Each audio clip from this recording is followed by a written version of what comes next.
Bonjour. Je me réjouis beaucoup de pouvoir m'adresser à vous dans cette réunion. Et Patrick et Jürgen et Marco, qui sont des professeurs et qui ont justement fait leur thèse sur ce sujet et dont toute la vie semble tourner autour de ce sujet. Euh, je-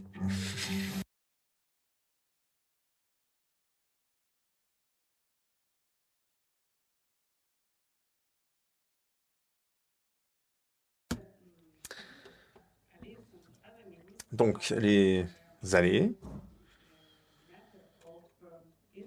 sont aussi pour moi une certaine passion. Je travaille au sein du ministère de l'Environnement de Lituanie et j'ai pu faire connaissance de Chantal, et j'étais très impressionné par euh, par, par, par le travail qu'elle a fait au long des années. C'est une véritable source d'expertise.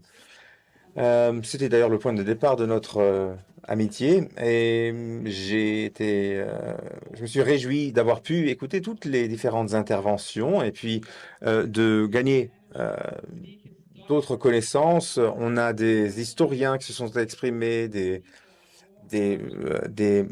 gestionnaires, des managers. Et moi, j'aimerais bien parler maintenant, en ce qui me concerne, l'histoire des allées en Lituanie, notamment les allées qui sont protégées dans le cadre d'un programme de préservation de patrimoine culturel. Donc, on va commencer avec la première avenue, allée, qui depuis 1968 est inscrit dans la liste du patrimoine culturel et environnemental qu'il s'agit de protéger et de préserver, d'une longueur de 1432 mètres avec des arbres qui ont jusqu'à 250, des chênes en ce cas-là, en l'occurrence 250 ans, et une taille de 35 mètres de large avec les branches, avec le canopé, et une hauteur de 4 mètres 25. Et comme Jung l'a dit, dans certains espaces, dans certains endroits, tout ce qui est l'élagage ou le taillage des arbres est très strict et dans d'autres cas, cela n'est pas le cas. Donc, on ne peut pas dire que cela est standardisé en Lituanie. Donc, que pourrais-je encore ajouter? C'est une allée qui a été conçue d'après le modèle prussien et à cette époque-là, lors de la construction de cette allée, la Prusse était la force dominante dans cet endroit. Donc, les habitudes, ou on va dire les conventions architecturales allemandes ont perduré à travers les années.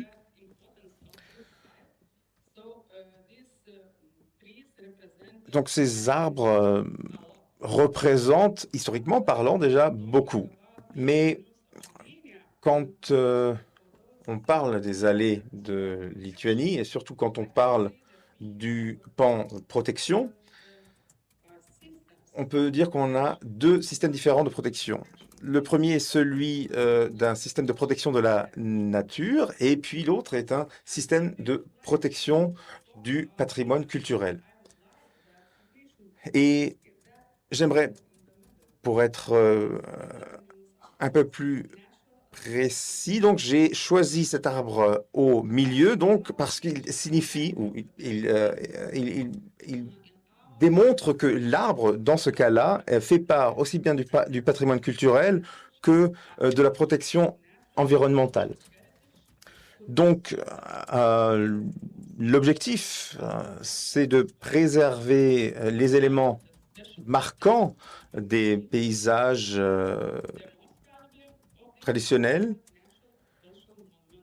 Des monuments sont distingués.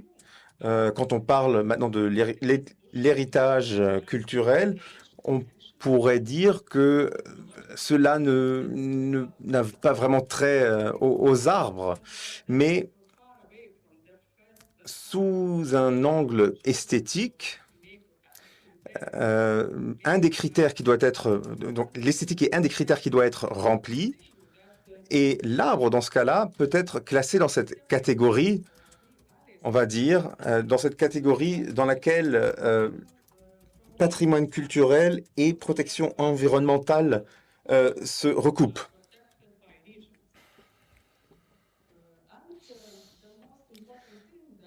Ce que je veux souligner dans le système de protection de la nature, les allées arborisées peuvent être individuellement classées comme objet qui doit être préservé. En 2022,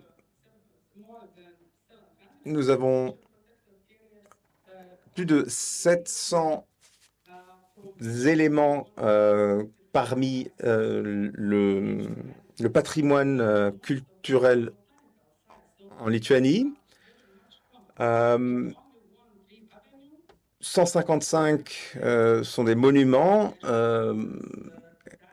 et d'autres sont des arbres. Et il y a seulement 11 allées qui sont protégées, qui sont protégées donc, par la directive de l'environnement lituanienne.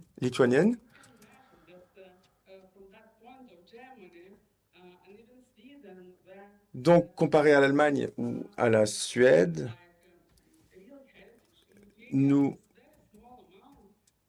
en Lituanie, il y a seulement très peu d'arbres, on va dire d'allées, qui sont considérés comme faisant partie du patrimoine culturel et environnemental.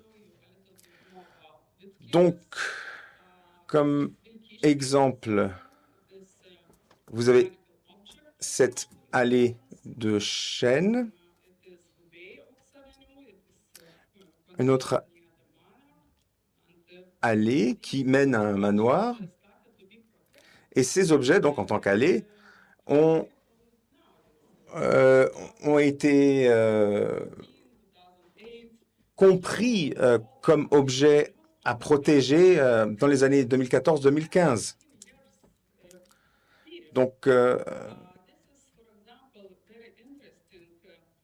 un autre exemple intéressant, ça c'est une allée de chênes qui est d'ailleurs assez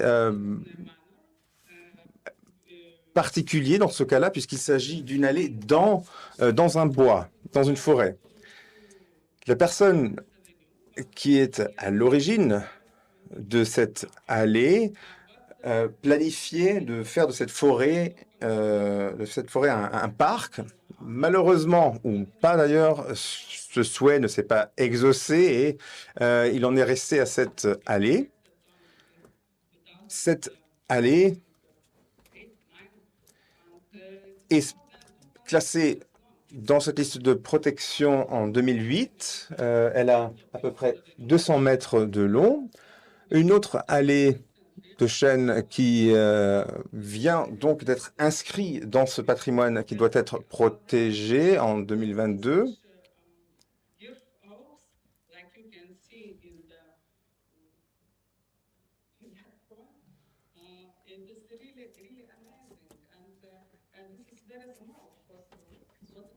Donc, vous voyez, par exemple, que là, parce qu'on parlait de l'ordre, les chênes ici ne sont pas alignés de telle façon comme cela a pu être montré dans les présentations précédentes, avec des arbres et des chênes qui ont des tailles différentes. Une autre allée maintenant avec des tilleuls de 270 mètres et on ne s'en rend pas compte parce qu'on n'a pas de comparaison avec un être humain ou avec un homme ou une femme, mais ce sont des arbres très grands. Je crois que ces photos vous donnent une idée de l'apparence au long des saisons de cette allée. Et il serait aussi important de préserver, de les maintenir, ces allées, puisque maintenant ces allées sont plus, on va dire, repris par la nature que par sont repris par la nature et doivent être quand même maintenus dans l'intérêt de préserver ce culturel.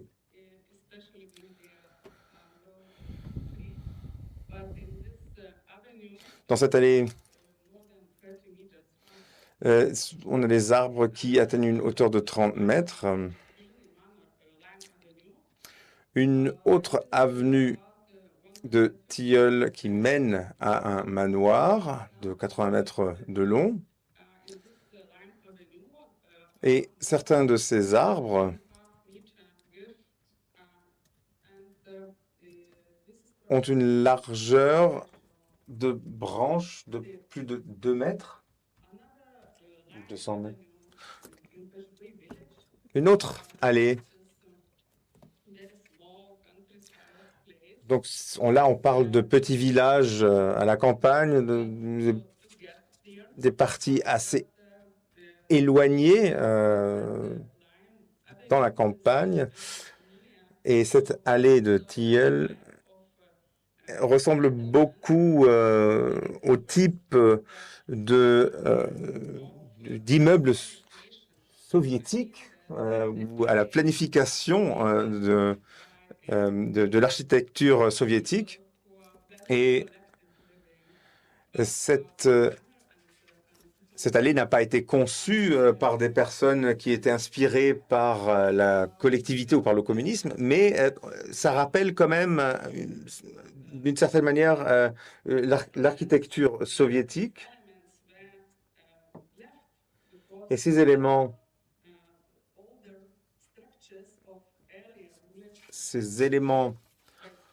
ont perduré.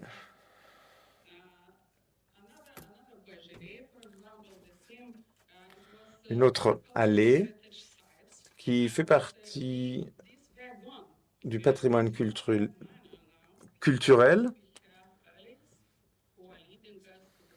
Nous avons donc aussi, ce sont des allées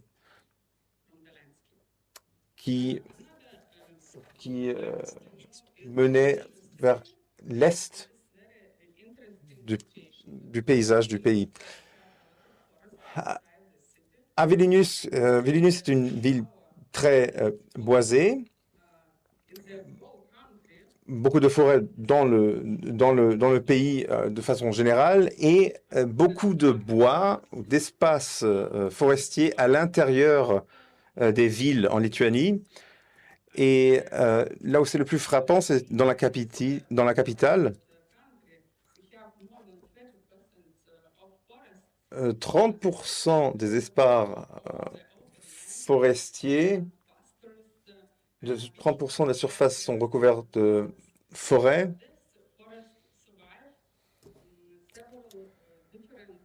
Et ces forêts, on va dire, ont su survivre plusieurs régimes politiques. Et parfois, nous avons aussi seulement, on va dire, des vestiges d'allées, si on peut le dire ainsi. Nous avons accès à une banque de données de qualité qui nous permet de cartographier les différentes allées. Et cela nous donne aussi une idée sur la situation en général concernant la protection de l'environnement. En revanche, en ce qui concerne le patrimoine culturel, la cartographie du patrimoine culturel ne tient pas compte de l'emplacement de ces allées. Ce que je voulais dire, que c'est ce système de patrimoine, protection de patrimoine culturel se décline en trois différentes catégories. Donc, on a d'abord des objets d'importance régionale, d'importance nationale et des monuments d'importance nationale. Et certains de ces éléments peuvent justement faire partie de cette catégorie quand on parle de ces allées.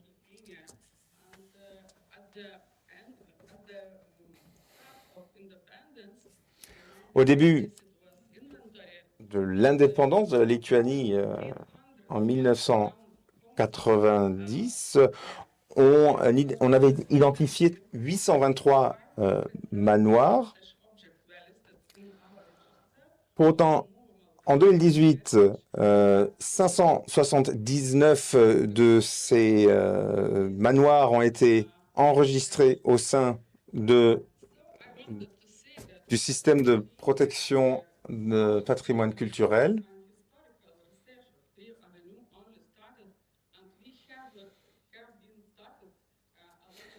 Notre effort et dans le domaine de la recherche sur les allées ont été entrepris avec beaucoup d'énergie seulement à partir de l'année 2019.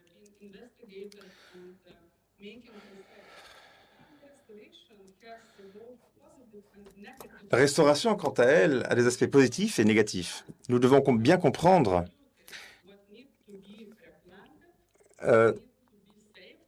ce que l'on comprend sous le terme général de beauté. Qu'est-ce qui vaut d'être replanté? Qu'est-ce qui doit être rénové?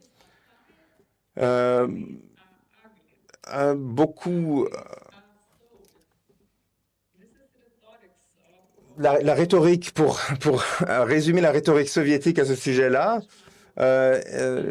pour les soviétiques, les arbres étaient des êtres fatigués et moches qui ne méritaient pas plus d'attention que ça. C'est pour cela qu'on peut aussi voir que dans certains cas, des arbres le long des allées ont été déracinés pour faire de l'espace pour d'autres projets de construction. Ici, nous avons une zone piétonnière dans Kaunas d'une longueur de plus de 1600 mètres. Là, nous avons une photo ancienne de ce boulevard, une photo de 1961. Mais là, vous voyez les différents noms de ce boulevard. Nikolai, Kaiser Wilhelm. Dans les années 1940 jusqu'à 1946, c'était l'avenue Staline. Et en 1961, l'avenue de la Liberté. Et c'est une allée qui est surtout marquée par des tilleuls. Malheureusement, l'infrastructure routière a endommagé beaucoup de racines, beaucoup d'arbres, de tilleuls dans cette avenue, dans ce boulevard.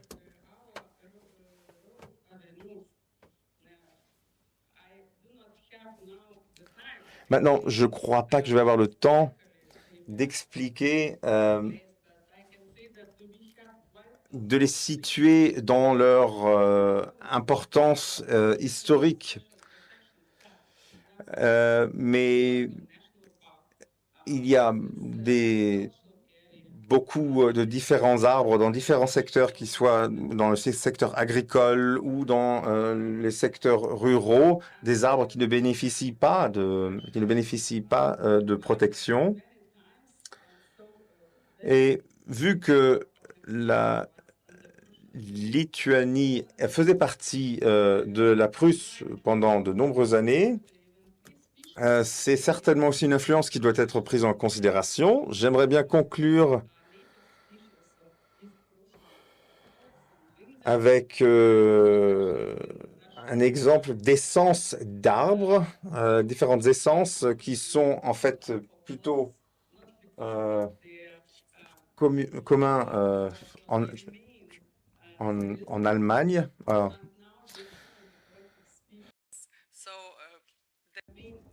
Nous avons des espèces maintenant, des espèces assez particulières. Et puis nous avons des espèces d'arbres très rares. Et donc, par exemple, les saules sont des arbres qui ne sont pas très avantageux et d'après la législation, eh bien, nous devons réfléchir au type de allées que nous développons. Alors, vous avez ici, par exemple, des allées qui sont très jolies, très esthétiques, mais parfois, certains arbres sont incompatibles avec la sécurité des routes. Donc, voilà, nous avons nos spécialistes de la route empruntent la casquette un peu de l'être humain pour essayer de réfléchir un peu à la manière de sécuriser également les routes et de répondre aux règlements, de respecter les réglementations. Alors, en parlant d'histoire maintenant, nous avons donc une nouvelle façon de gérer nos villes, nos rues, nos routes, de manière à ce qu'elles soient sécurisées. Et et certaines allées d'arbres ont été protégées par des lettres qui étaient envoyées par la population. Et donc, nous espérons que, bon, nous n'avons pas d'inventaire, mais nos allées d'arbres sont magnifiques et nous espérons que la situation va s'améliorer chez nous. Merci.